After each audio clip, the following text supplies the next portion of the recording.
Bom dia a todas. Vamos falar sobre o ano bissexto e isto através de Rui Agostinho. A história da descoberta e entendimento da duração do ano espreia-se desde as mais antigas civilizações. Na velha Babilónia, a cidade mais próspera que já existiu, o estudo da periodicidade dos fenómenos celestes permitiu a previsão da ocorrência futura dos mesmos. A sua relação com as colheitas abundantes, sempre associadas às épocas mais propícias ao cultivo, controlaram a própria sobrevivência da humanidade na época, mais concentrada no hemisfério norte do planeta, na zona temperada que passou a despertar da previsão astronómica das estações. Por isso, o estudo do calendário, da sucessão das épocas agrícolas e o ciclo das estações foi uma tarefa crucial que foi sendo aperfeiçoada ao longo dos milénios. Esta ligação com uma atividade tão fundamental levou a humanidade a adotar a definição do ano civil, que é o ano tópico, como o intervalo de tempo entre os dois inícios consecutivos da primavera, que para facilitar deve ocorrer sempre na mesma data do ano. O próprio trópico real dura 365 dias, 5 horas, 48 minutos, 45,2 segundos, ou seja, 365,24.219 dias.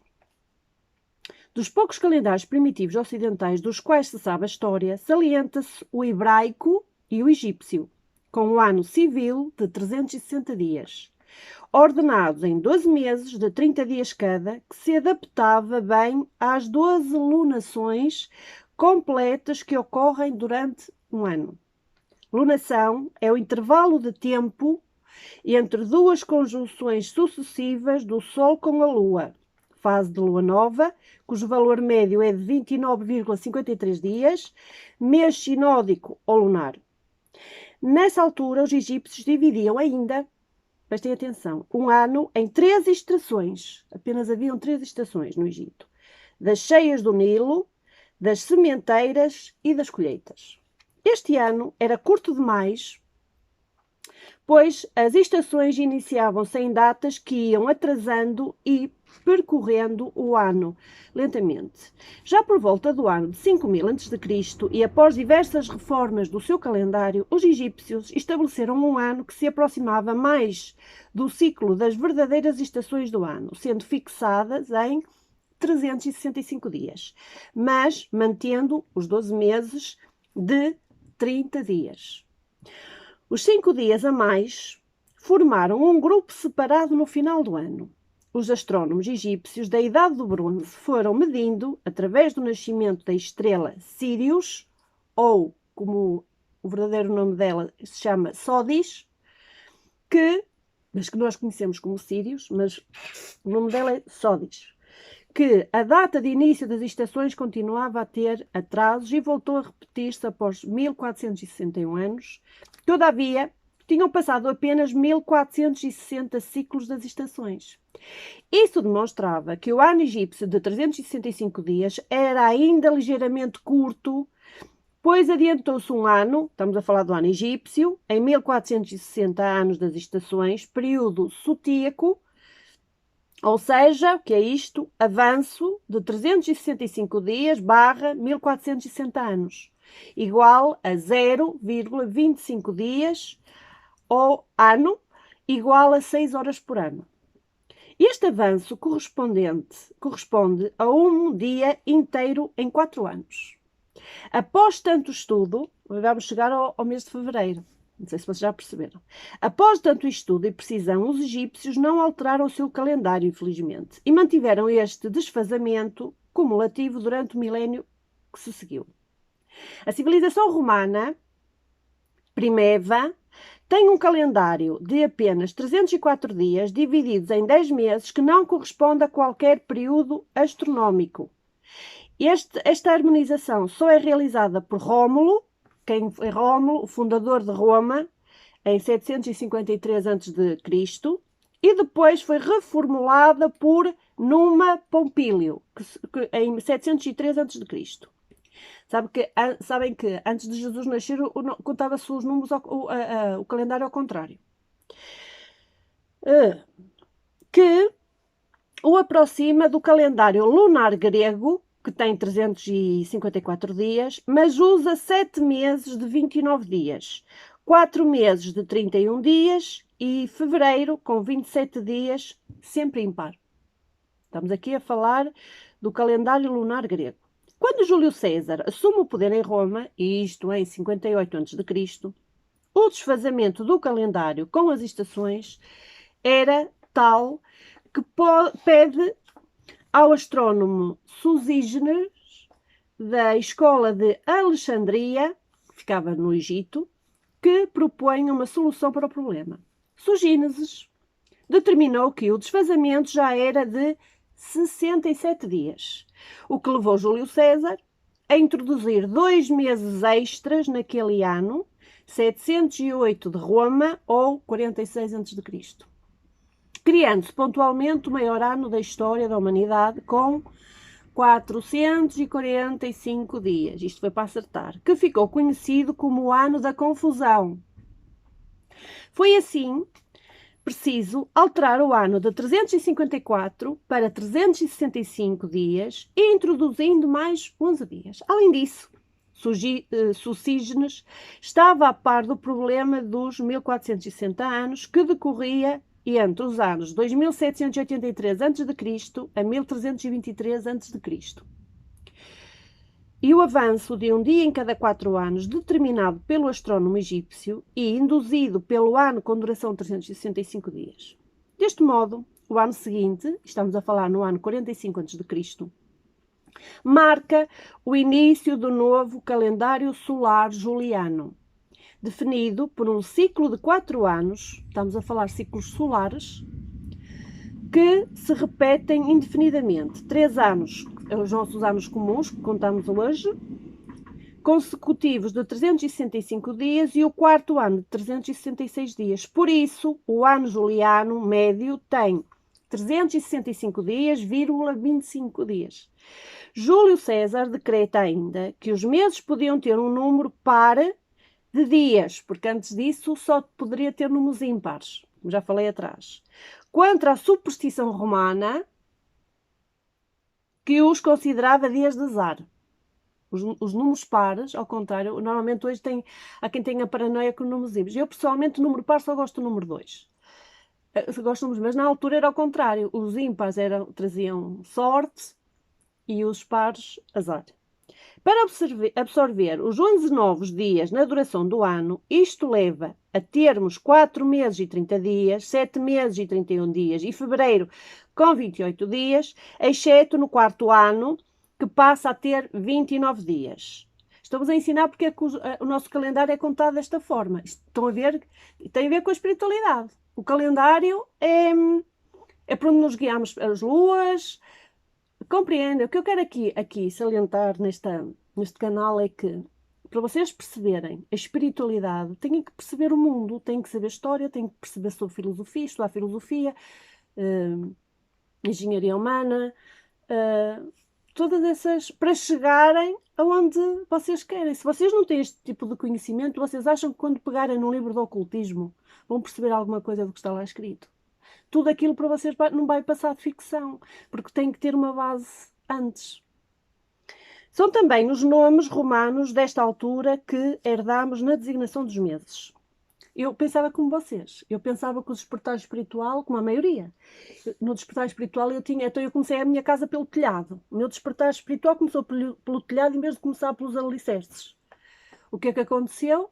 Tive que deixar cair a casa, porque a casa não era sólida, e começar, porque também não tinha ninguém que me ensinasse. Cheguei lá sozinha, demorei muito mais tempo do que vocês demorarão. Para além do ano solar, os romanos mantiveram o calendário lunar paralelo por causa das atividades associadas às feiras e mercados públicos, normalmente realizados, porque os mercados públicos e as feiras, em Roma, eram sempre realizados na lua cheia, a altura em que os camponeses se dirigiam às povoações da cidade.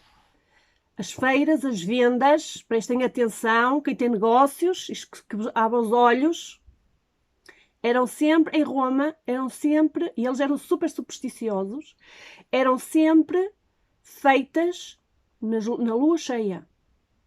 Quem faz diretos é a lua cheia para fazer diretos todos os dias. Mais vale vocês trabalharem uma semana no mês e trabalharem bem, e as outras estão a preparar o próximo mês.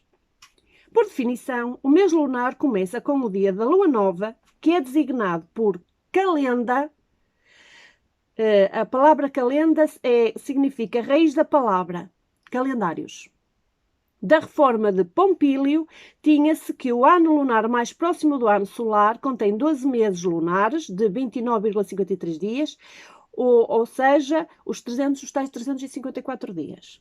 A diferença em falta de 11 dias para o ano solar acumulava-se sempre e por isso os romanos introduziram de 2 em 2 anos, em média, o mês lunar extra de apenas 22 ou 23, conforme, dias para corrigir o desfazamento que acumulava ainda o resíduo por excesso, designado por Mercedónios, que aparecia intercalado entre os dias 23 e 24 de fevereiro.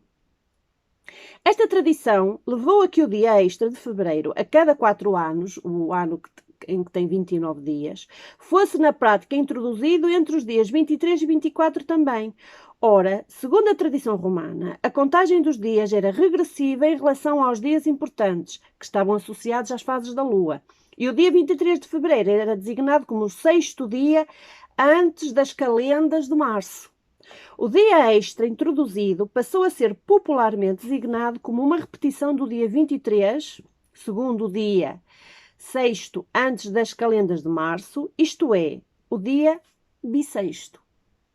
A designação perdurou e o próprio quarto ano do ciclo passou a ser designado como ano bissexto.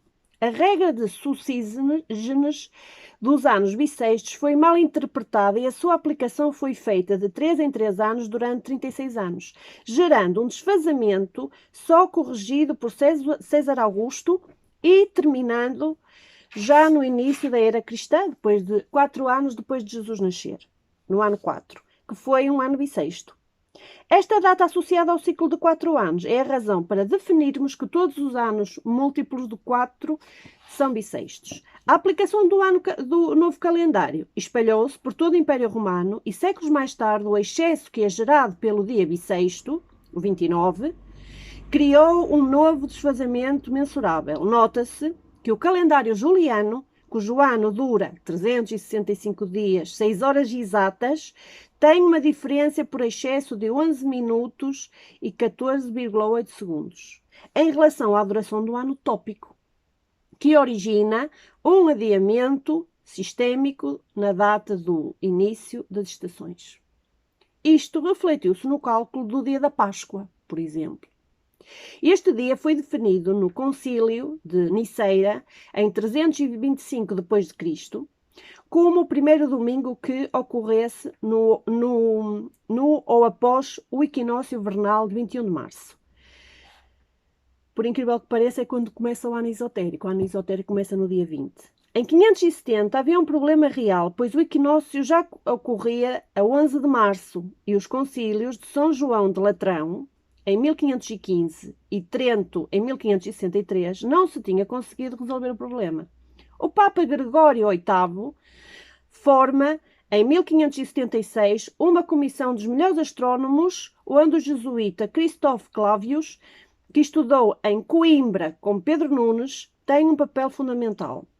A comissão escolheu o projeto de reforma de Luís Lílio, que propôs a seguinte correção. Prestem atenção, eu acredito que a maioria nem sabia isto. O excesso de 10 dias, em 1255 anos decorridos, mostra que o calendário juliano introduz um dia a mais a cada 126 anos. Na realidade, a cada 128,04 anos, assim aqui. Logo, ao fim de 3 vezes 126 anos, é igual a 378 anos, quase 400 anos. E estarão 3 dias contados a mais que devem ser removidos. Além disso, haveria de corrigir o desfazamento da data do equinócio.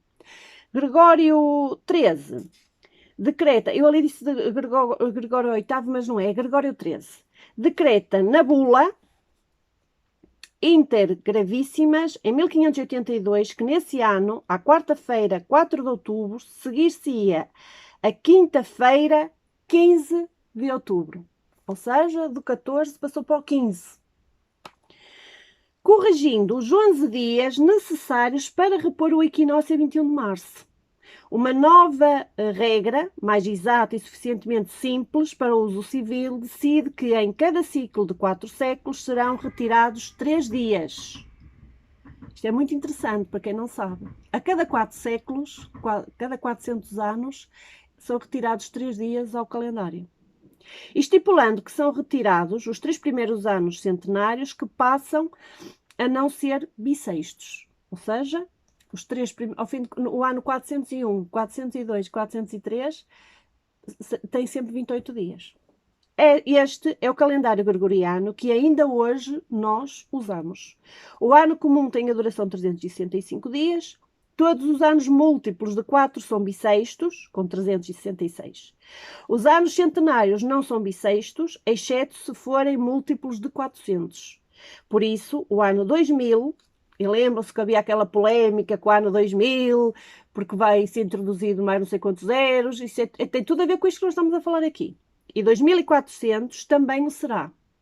A duração média do ano gregoriano é de 365,24250 dias, que é ligeiramente maior que o ano trópico, de 365,24.219 dias, tendo um excesso 0,124 dias em cada 4 séculos. Por isso, a hora do equinócio vernal, a 21 de março, tem vindo a regredir paulatinamente e passarão 3.224 anos a partir de 1582 d.C., para se acumular um dia inteiro, a ser 20 de março. Em consequência, o ano Domini, de 4.806, deixará de ser bissexto para se repor o equinócio vernal a 21 de março. Em alternativa, e dada a proximidade, far-se-ão a exceção no ano de 4.800, que não será bissexto, e vamos esperar para ver. Não será com esta máquina, com este corpo, mas será com outro, com certeza. A não ser que eu tenha evoluído tanto, eu e vocês. Evoluído tanto que já não precisamos de voltar aqui a esta dimensão. Beijinhos no coração, espero que vocês gostem. Até amanhã.